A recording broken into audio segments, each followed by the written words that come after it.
Kepala Dinas Pendidikan Kabupaten Bogor Bambang W. Tawakal soroti angka anak putus sekolah yang masih cukup tinggi. Selain itu, ia juga terus memantau sekolah-sekolah yang belum lama ini terdampak banjir dan rusak.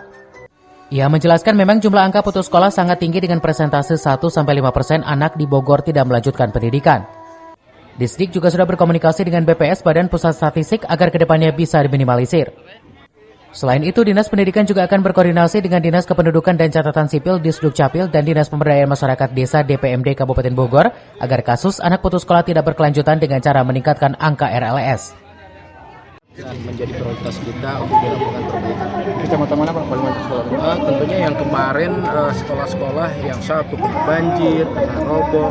Kami terima kasih masukan juga dari teman-teman PES, itu juga bisa menjadi catatan kita dan kita tinjau di lapangan sehingga bisa menjadi skala prioritas kita untuk dilakukan perbaikan. Jumlah angka anak putus sekolah berapa Pak sekarang? Sesuai dengan angka, kita komunikasi dengan Badan Pusat Statistik dan ini selalu dinamis ya angkanya, tapi angka-angka putus sekolah itu seperti yang tadi disampaikan menjadi garapan kita untuk bisa meningkatkan angka rata-rata dalam sekolah.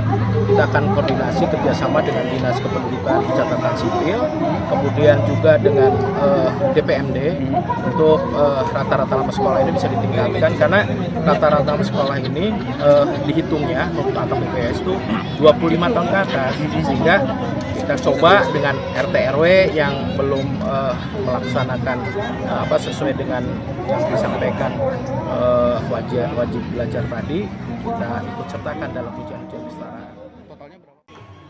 Dari Kabupaten Bogor, Cevi Suryadi melaporkan.